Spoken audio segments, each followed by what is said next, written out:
Assalamualaikum warahmatullahi wabarakatuh.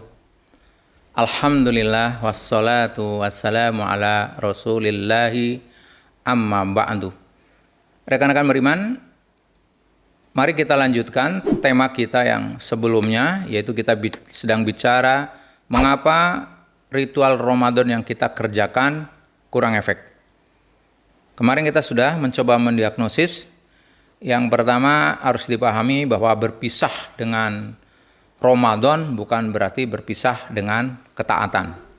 Lalu alumni Ramadan dibagi menjadi dua, yaitu Ramadaniyun dan Robbaniyun. Kita masih membahas Ramadaniyun, yaitu siapa Ramadaniyun, orang-orang yang taat kepada Allah selama bulan Ramadan saja, tapi ketaatannya sampai di bulan Ramadan begitu taat, tapi selesai Ramadan selesai pula ketaatannya.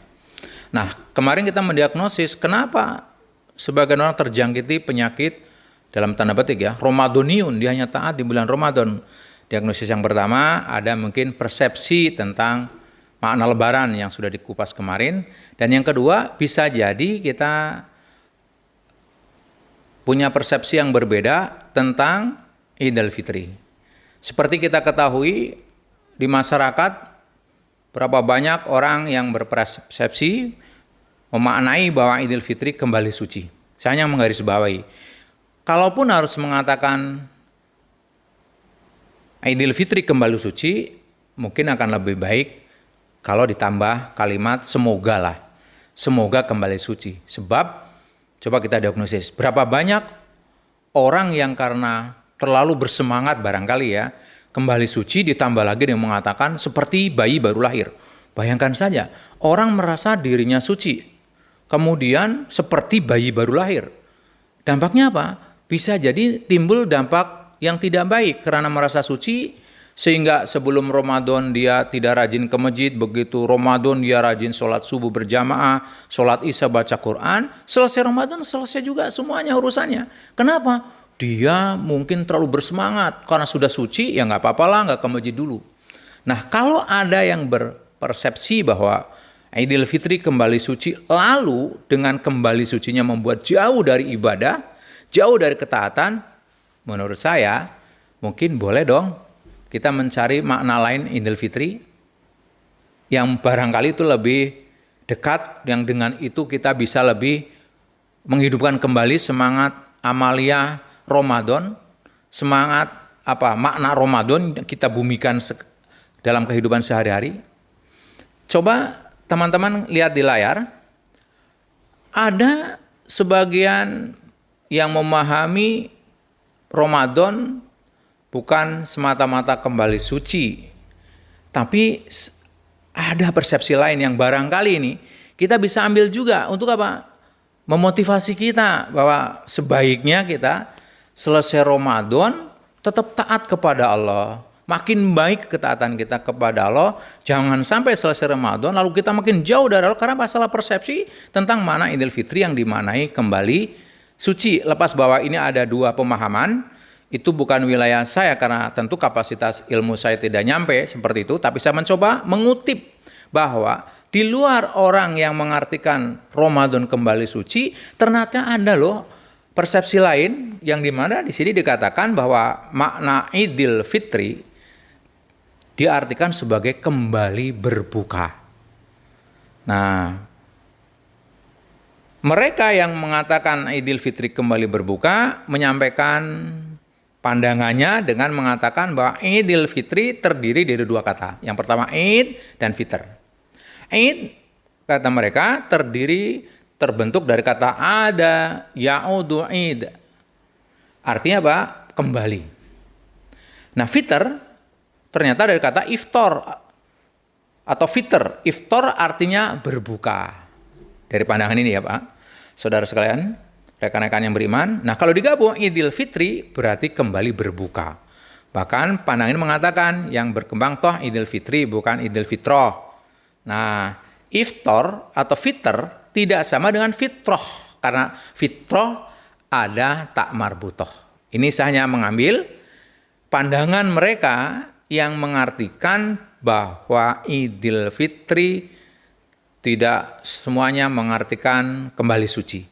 Ada yang mengatakan kembali berbuka. Lalu untungnya apa kita membandingkan dua ini? Satu saja sebetulnya, goalnya kan kita berpuasa memperbaiki diri agar setelah puasa kita ada hasil yang luar biasa, yaitu apa? La'allakum tattaqun, semoga kita menjadi orang bertakwa. Kalau kita bertakwa, balasannya luar biasa. Di buku saya tentang Rahasia Sukses Tanpa Batas, banyak sekali disampaikan di sana tentang balasan orang bertakwa. Yang pertama, orang bertakwa diterima amal ibadahnya, orang bertakwa diberi ilmu yang luar biasa, orang bertakwa diberi jalan rezeki, jalan keluar setiap problem, dikasih rezeki dari sangka-sangka. Orang bertakwa dimudahkan segala urusan, diberkahkan hidupnya, dosanya diampuni, pahala lipat gandakan, dan mati masuk surga. Artinya kalau puasa kita bagus, terlihat dari harian kita setelah puasa sebagai muttaqin.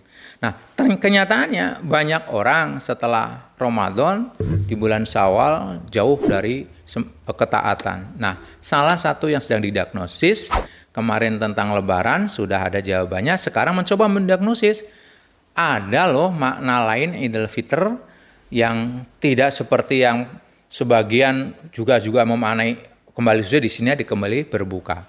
Nah, mereka yang berpandangan bahwa di samping dengan ambil dari bahasa tadi Id dan Fitr, artinya kembali Id iftar berbuka, mereka mengambil satu hadis dari Rasulullah SAW dari riwayat Abu Daud, Tirmidzi, Ahmad, dan yang lain. Apa hadis tadi? Amma yaumul fitri fafit rukum min siyamikum. Mereka berpandangan bahwa hadis ini adalah landasan di mana Idul Fitri itu kembali berbuka seperti dalam hadis ini. Adapun hari Fitri adalah hari berbuka dari puasa kalian. Jadi Fitr di sini berbuka.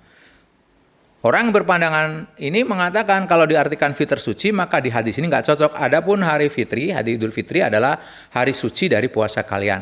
Mereka mengatakan kalau disampaikan demikian kurang tepat. Lebih tepat adalah kembali berbuka.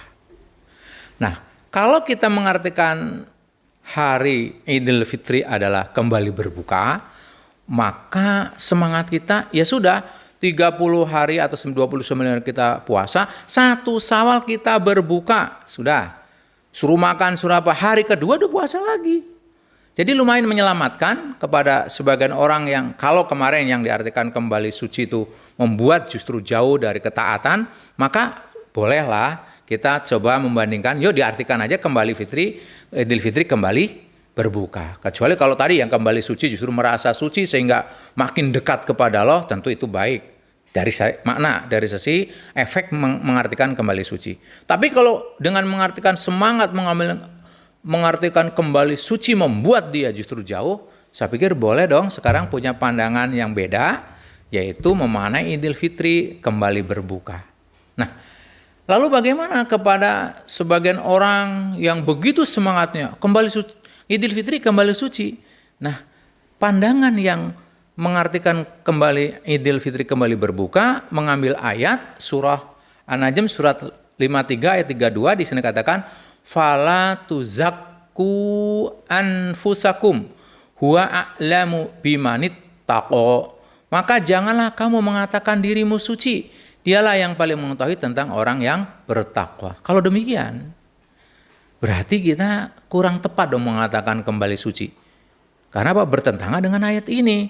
Lalu bagaimana menyiasati? Kalaupun kita ingin mengatakan kembali suci, mungkin lebih baik ya kalau mengatakannya semoga kita kembali suci. Jangan terlalu mengklaim dirinya kembali suci. Karena dari ayat ini dikatakan bahwa kita jangan kamu mengatakan kembali suci. Dialah yang paling mengetahui tentang orang yang bertakwa. Jadi lebih aman kalau kita akan mengatakan kembali suci, berarti ditambah semoga kita kembali suci. Ada semoganya, karena tidak bisa klaim, yang tahu Allah Subhanahu wa Ta'ala.